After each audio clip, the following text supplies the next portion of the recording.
예수님께서 마귀에게 시험을 받으셨습니다. 유혹을 받으셨습니다. 그 유혹은 육신의 정욕, 안목의 정욕, 이생의 자랑, 이런 시험이었고 그런 유혹이었습니다. 예수님께서는 오직 말씀으로 그 모든 유혹을 이기셨습니다. 그리고 그 유혹을 이기시고 승리하신 주님을 천사들이 나타나서 수종했다, 받들어 섬겼다, 그렇게 말씀하셨습니다.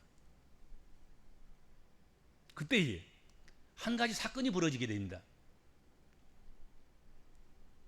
예수님에게 소문이 하나 들려왔습니다. 예수님이 소식을 하나 들었습니다. 그 소식이란 것은 공생애를 시작하려는 예수님께 흥분되고 힘을 얻고 위로를 받고 그렇게 씩씩하게 나가서 복음을 전하고 공생애를 시작하는, 그런데 도움이 되는 그런 소식이 아니었습니다. 그 소식은 아주 흉한 소식이었습니다. 이렇게 승리하고 좀 분위기도 좋고 지금 천사들에게 수종도 받고 좀 그랬을 때 좀 용기를 주면 얼마나 좋겠습니까? 그러면 더 잘할 수 있을 텐데, 그렇죠? 근데 예수께서 공생애로 막 나가려는 순간에 흉한 소식을 접하게 됩니다. 예수님의 가는 길을 먼저 와서 예비해 주고 첩경을 평탄케 준 아주 고마운 세례 요한이 권력의 미움을 샀다는 거예요. 그리고 그 힘에 의해서 잡혀가지고 옥에 갇혔다 하는 소식을 전해 들었습니다. 예수님보다 먼저 와서 6개월 먼저 와서 예수님의 길을 평탄케 하고 예수님의 길을 예비해 놓은, 그 길을 위해서 힘쓰고 애쓴 세례 요한이 잡힌 거예요. 뭐 하다가요? 하나님 나라 전파하다가, 회개의 세례를 베풀다가 그것이 권력의 미움을 사서 잡혔다는 것입니다.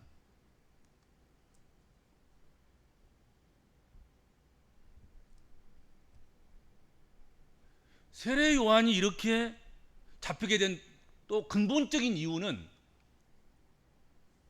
갈릴 지역의 분봉왕으로 있던 헤롯 안티파스가 그의 이복 동생인 헤롯 빌립의 아내를 탐한 거예요.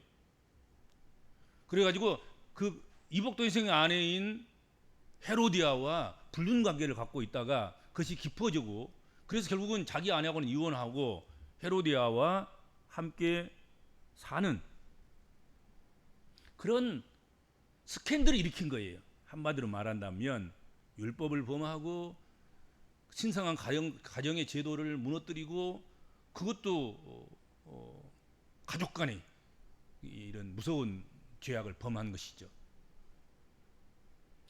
회개를 외쳤던, 하나님 나라가 가까웠다고 선포했던, 이미 지은 죄도 요단강에 나와서 깨끗이 물로 씻으라고 선포했던 세례 요한이 이 일을 듣고, 이 사건, 이 스캔들을 듣고 알고 모른 채 할 수는 없었지 않겠습니까? 뭔가 한마디 해야 되고 뭔가 메시지를 전달해야 될 필요성을 세례 요한이 느꼈을 것이다 생각합니다.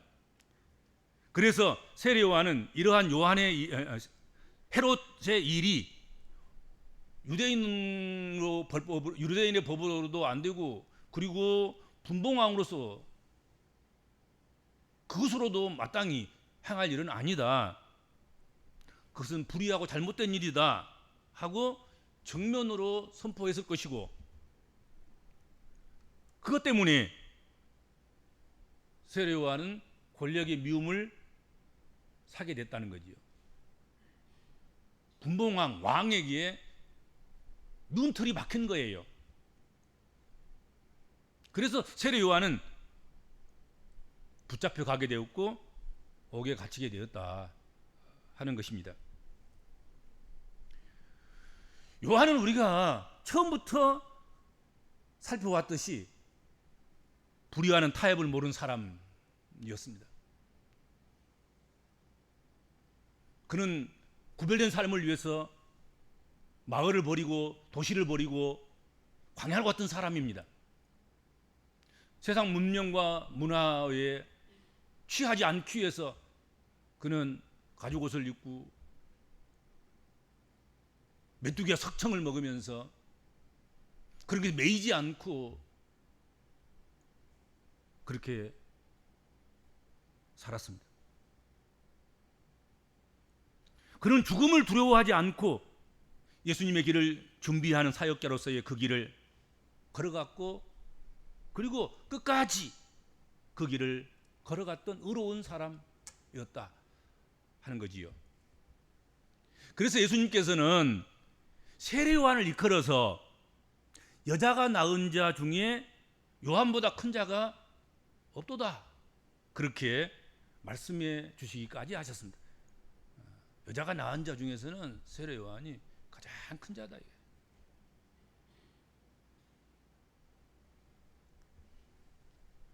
오늘 본문 말씀은 예수님은 이와 같은 일로 말미암아서 세례 요한이 잡혀갔다는 소식을 듣고 어떤 일을 하셨는가, 그것을 기록해 주고 있습니다. 이렇게 고마운 사람, 여자가 낳은 자 중에서 가장 큰 자, 자신을 위해서라고 하면 그 길을 예비하고 그 길을 평탄케 해주기 위해서 자기 생명도 아끼지 않고 자기의 사람들이 예수께로 다 간다 하더라도 나는 쇠하여야 하겠고 예수님은 흥하여야 하겠다 하셨던 그 사람, 그 사람이 붙잡혔다 하는 그 소식을 듣고 예수께서 어떤 제스처를 선택했는가, 어떤 행위를 하셨는가, 어떤 일을 하셨는가, 어떻게 반응을 하셨는가, 그것이 오늘 본문의 내용이란 말이에요. 예수님은 세례 요한이 잡혔다는 소식을 듣고 곧 갈릴리로 물러가셨다.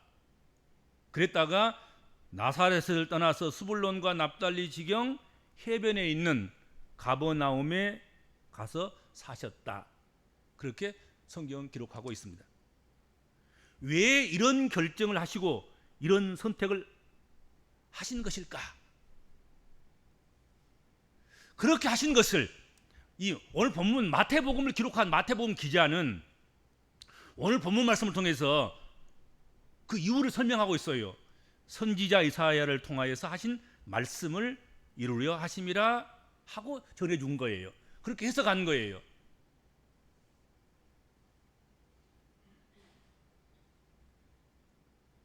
가서 권력자하고 싸우거나 또 밤중에 이렇게 들어가서 세례요한을 끌어내거나 무슨 벽돌을 붙이거나 그런 것이 아니고 예수께서는 갈릴리로 가셨다는 거예요.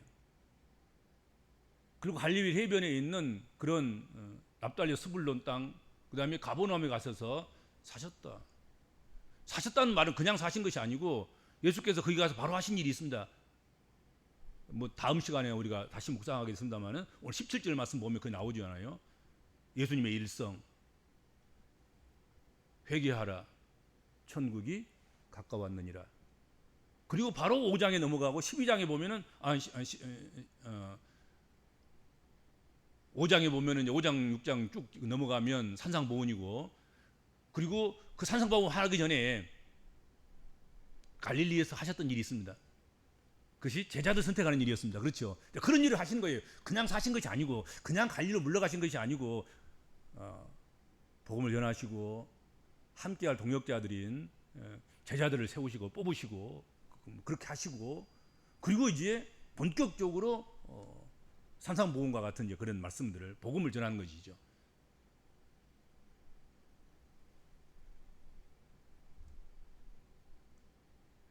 선지자 이사야를 통하여 하신 말씀을 이루려 하심이라. 선지자 이사야를 통해서 말씀하신 것은 오늘 본문 15절 16절 이렇게 되어 있습니다. 스불론 땅과 납달리 땅과 요단강 저편 해변길과 이방의 갈릴리여. 흑암에 앉은 백성이 큰 빛을 보았고 사망의 땅과 그늘에 앉은 자들에게 빛이 비추었도다 하였느니라. 그렇게 말씀했습니다. 예수님께서는 요한이 잡힌 소식을 접하고는 선지자 이사야의 말씀을 통해서 말씀하신 하나님의 말씀을 이루는 길을 밟으셨는데 그것이 15절에서 16절 말씀이다 하는 것입니다.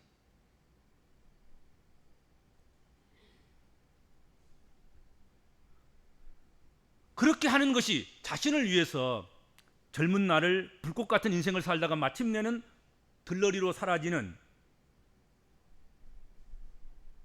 그것을 아까워하지 않는, 그것을 손해라고 생각하지 않는, 그것을 기쁘게 여겼던 세례 요한, 이처럼 소중한 사람을 위해서 자신이 해야 할 일은 세례 요한이 하나님 말씀을 실천하고 예수님의 길을 예비하기 위해서 그 길을 걸었던 그 길을 위해서라도 요한이 바라는 길, 그게 뭘까? 하나님의 말씀을 이루는 주님만의 가시는 그 길을 걸어가신 것이었을 것이다 하는 것입니다. 구약에 이미 예언해 놓은 것과 그리고 예수님보다 먼저 와서 예수님의 길을 예비하고 닦고 있던 세례 요한이 예수님이 가기를 원하시던 그 길, 예언된 길과 예비하고 준비해 놓은 그 길, 그게 뭐냐? 흑암에 앉은 백성이 큰 빛을 보았고 사망의 땅과 그늘에 앉은 자들에게 빛이 비추었도다 한 그 길이란 말이에요. 그것을 분명하게 말씀하고 있는 것입니다.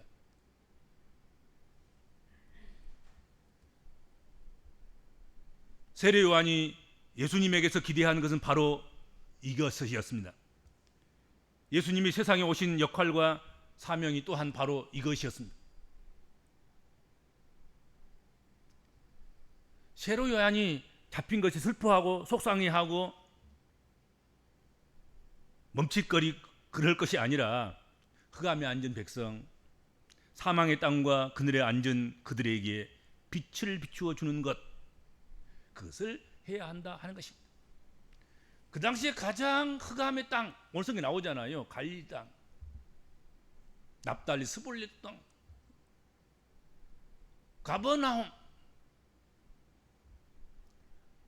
그 흑암에 앉은 그 백성들에게 빛을 비춰주는 것, 그것이 예수께서 하실 일이라는 거죠. 그건 상징화된 것이지만 어디 갈릴리뿐이겠습니까만은 그때 당시 유대 땅이 그랬고 그때 당시 세상이 그런 것이었단 말이죠. 그때뿐이겠습니까? 지금도 마찬가지인 거지요. 지금 세상도 마찬가지인 거지요.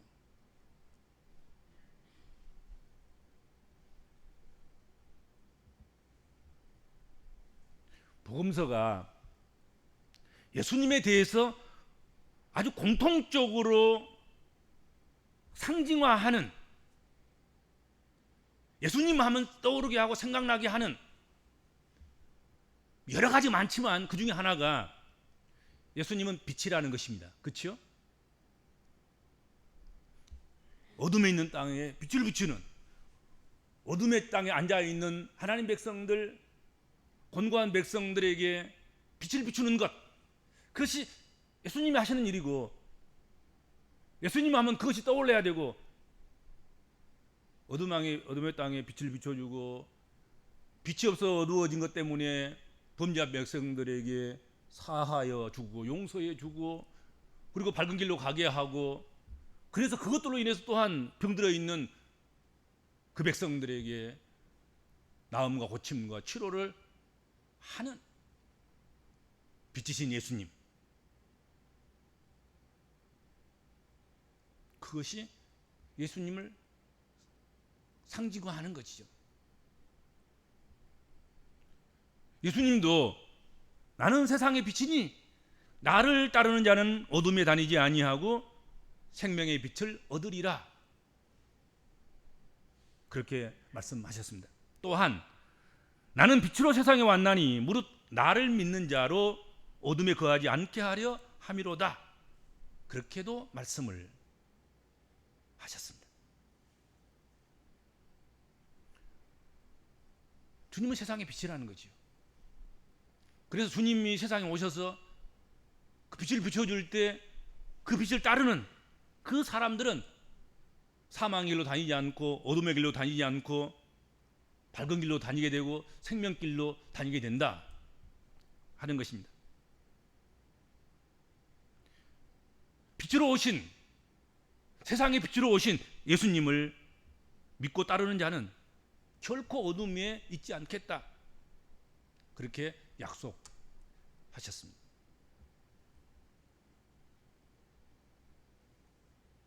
그렇게 자신을 인식하고 있으셨기 때문에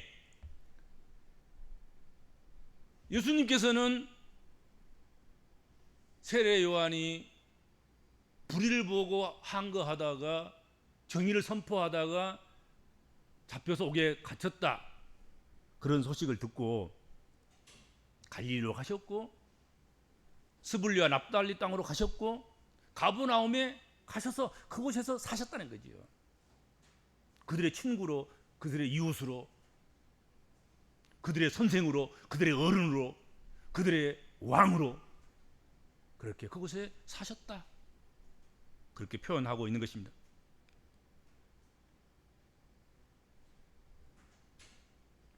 그렇게 하는 것이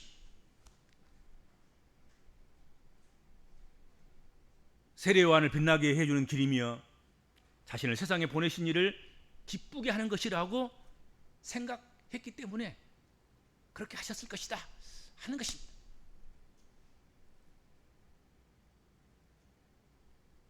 또 하나 오늘 본문에서 우리가 묵상하고 점검해보고 생각해보고 넘어가야 할 것이 있습니다. 예수님은 구약에 자신과 관련하여 예언된 말씀을 잘 알고 있으셨습니다. 그래서 상황이 전개될 때 자신에게 그 상황이 적용되어야 할 그 순간에 누구한테 물어보지도 않고 깨닫고 갈릴리 길을 선택했고 가버나움에 가셨습니다. 그리고 거기 사셨습니다. 근데 그것이 오늘 마태복음 기자가 이야기한 것처럼 예수께서는 그것을 구약 성경을 통해서 자신에게 예언된, 자신이 지켜가야 할 그 일이라고 알고 그렇게 가셨다는 것입니다.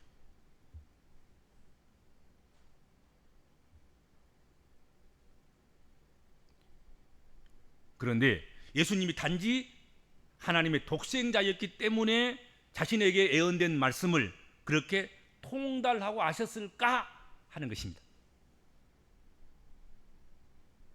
하나님이 아들이니까 당연히 알았을 거야. 이건 하나님께서 주신, 아버지께서 주신, 내게 주신 말씀이야. 내가 이렇게 해야 돼. 전에 한 번도 들어보지도 않았고 생각해보지도 않았고 묵상하지도 않았던 그 말씀이 지금 이 순간 세례 요한이 옥에 갇혔다는 얘기를 듣고 그 순간에 바로 딱 떠올라가지고 그냥 구약 성경에 이렇게 말씀하셨으니 그 말씀이 내게 준 말씀이야 하고 갈릴리로 갔냐? 정말 그랬을까? 그렇지 않았다 하는 것입니다. 예수님은 그 지혜와 그 키가 자라가면서 하나님과 사람들에게 더욱 사랑스러워 가셨더라. 성경 그렇게 말씀하고 있습니다. 예수님은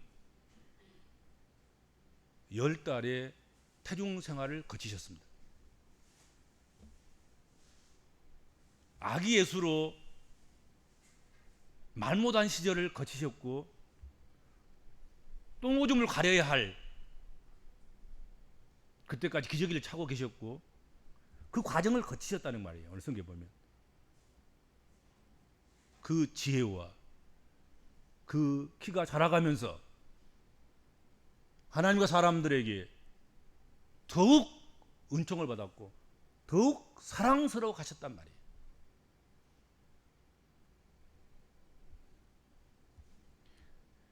예수님은 하늘에서 땅으로 내려오셔서 사적 생활 30년 동안 그렇게 성장하셨고 잘하셨고 그리고 말씀을 공부하셨다 하는 것입니다. 예수님이기 때문에 금방 아는 것이 아니고 하나님의 아들이니까 그냥 30년 이전의 삶은 그냥 말씀 없이 살았는데 그 순간에 그냥 세례 요한의 소식을 듣는 순간에 그냥 딱 떠올라 가지고 그 말씀을 내게 주신 말씀이다 그러고 갈리로 간 것이 아니란 말이죠. 30년 동안 그 말씀을 여러 번 묵상했을 것이고 30년 동안 그 말씀을 부지런히 공부했을 것이고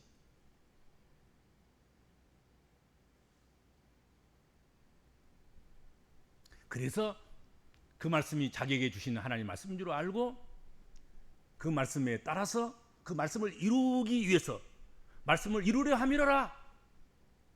그래서 갈릴리로 가고 가버나움에 사셨단 말이에요. 오늘 본문에 보면 그렇죠? 그렇다고 한다면 우리가 소홀히하고 넘어가서는 안 될 일들이 있는 것입니다. 말씀 공부는 여러분 착실히 해야 되는 것입니다. 그렇죠? 자격을 얻기 위해서는 부지런히 공부해야 되는 것입니다. 어느 날 갑자기 뭐 그냥 전프를 해가지고 그냥 중간 과정 다 뛰어넘고 잘해버리는 여러분 그런 일은 거의 없습니다. 있다고 하더라도 감당할 수 없습니다. 오래 가지 않습니다. 그렇죠? 예수님의 30년 말씀 생활, 믿음 생활, 하나님을 순종하고 살아왔던 삶의 결과물로 세례 요한의 소식을 듣고 이제는 내가 일해야 할 시간, 내가 세상에 빛으로 왔으니 어둠에 앉아있는 그 땅과 그 백성들에게 내가 빛으로 역사해야 되겠구나 하고 그것이 하나님께 내게 주신 말씀으로 알고 그 말씀에 따라서 그 말씀을 이루기 위해서 갈릴리로 가고 가버나움으로 가셨다. 그리고 거기서 머물고 사셨다. 그렇게 말씀하고 있다 하는 거지요.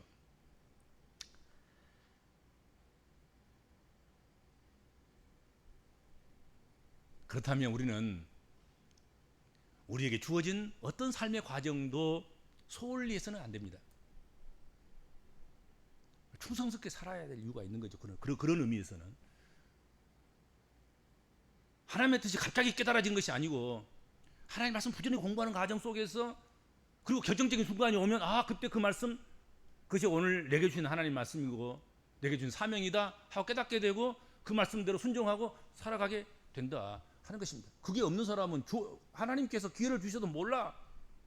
이때가 헌신할 때이고 이때가 봉사할 때이고 이때가 사명을 감당해야 할 때이고 이때가 내게 주신 하나님의 은혜의 사역을 해야 될 때이고 이때가 내가 가장 하나님께 필요한 하나님의 주신 기회라는 그 사실을 그냥 모르고 지나가는 거죠. 그냥 뭐 그러려니 저러려니 하고 넘어가 버리는 거죠. 그렇잖아요. 고난 중에도 깨달아야 되고 환난 중에도 깨달아야 되고 좋은 소식 가운데서 깨달아야 되고 굳은 소식 가운데서 깨달아야 되는데 평상시에 말씀 공부가 제대로 안 돼 있으면 주어져도 못 깨달을 것 아니겠습니까? 그렇죠. 경제 공부를 안 하면 주어지는 좋은 기회에 주식 투자 못 하지요. 투자하면 안 됩니다. 절대로. 적어도 너도라도 하니까 막 다 하는 그래서 나도 깡통치 하는 그런 일을 해서는 안 됩니다.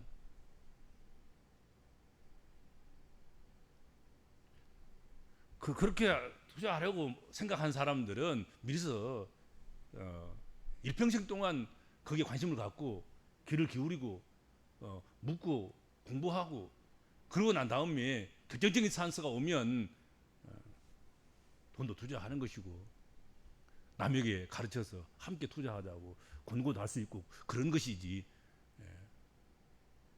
어느 날 주식이 잘 된다네 그러니까 함께 아무것도 모르면서 따라가다가는 결과적으로는 갈팡질팡하다가 다 깡통 차는 것 아니겠습니까? 다 손해 보는 거 아니겠습니까? 뭐 비트코인 사니까 막 다 너도 나도 막 사가지고는 다 날려가지고는 삶의 의식도 다 잃어버리고 삶의 이유도 다 없이 그냥 허망하게 허공만 바라보고 있는 사람이 지금 얼마나 많냔 말이에요. 지금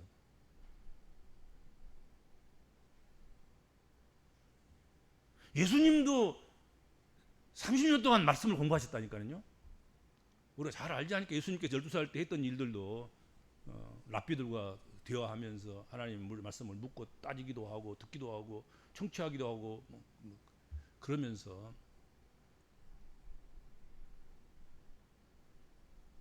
그렇게 한 결과가 오늘 이 사건이 또 그렇게 해서 그 사건을 통해서 내가 갈리로 가는 것이 가버나움으로 가는 것이 하나님 말씀을 이루는 것이다. 그렇게 깨닫게 된 것 아니겠습니까? 그렇게 해서 간 거예요. 그렇게 해서 예수님의 공생애가 공식적으로 시작된 거예요. 갈릴리로 가서 갈릴리서부터 제자들 선택하고 그렇죠. 그들을 데리고 다니면서 평지에서는 평지복음을 전하고 산상에 올라가는 산상복음을 전하고 바닷가에 가서는 해변복음을 전한 거예요. 그렇죠. 전한 곳이 어디냐에 따라서 그 명칭이 붙어진 거예요. 평지복음. 평지에서 했으니까 평지복음.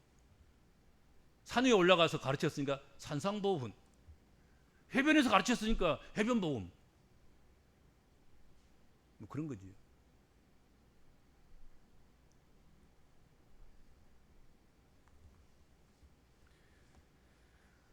하나님의 뜻에 따라서 자신의 인생을 아름답고 형통하게 이끌어갔던 성경의 수많은 사람들과 신앙 역사 속에서 살았던 수많은 믿음의 사람들은 하나같이 하나님 말씀을 열심히 묵상하고 공부하고 익혔다는 사실을 잊어서는 안 될 것입니다. 그렇죠.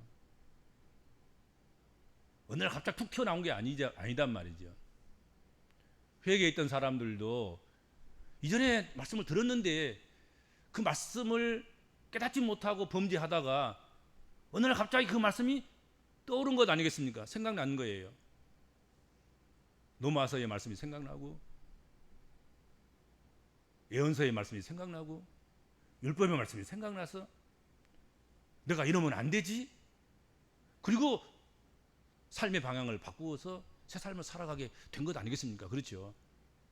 근데 그 자체가 없는 사람들은 깨닫지 못하지요. 하나님께 자기의 말씀을 주어도 기회를 주어도 말씀이 전무하니까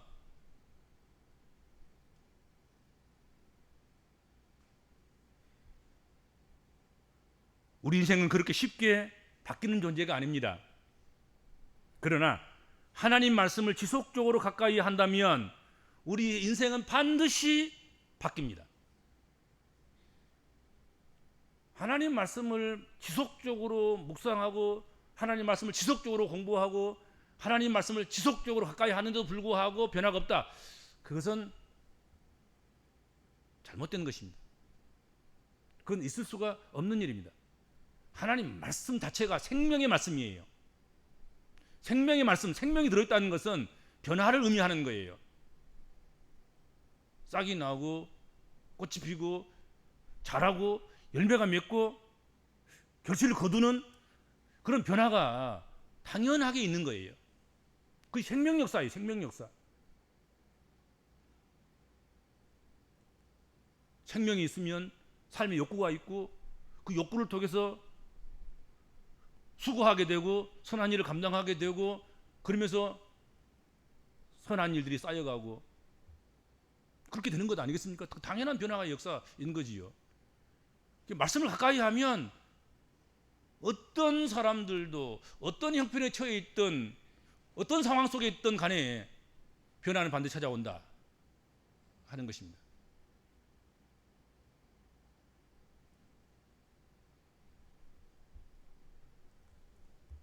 예수님은 말씀을 배우고 익히는 일을 통해서 알게 된 구약의 자신과 관련하여 예언된 그 말씀을 이루는 삶을 사시고자 해서 요한이 잡혔다는 소식을 듣자마자 성경에 기록된 대로 그 길을 가셨습니다. 우리의 삶도 바로 그런 삶이어야 될 것이다 하는 것이죠. 우리 복음적인 그리스도인들의 삶의 방향성도 우리를 향하여 기록된 하나님 말씀을 이루는 삶이어야 되지 않느냐 하는 거지요. 분명히 하나님 말씀 속에는 내게 주신 하나님 말씀이 있을 거란 말이에요.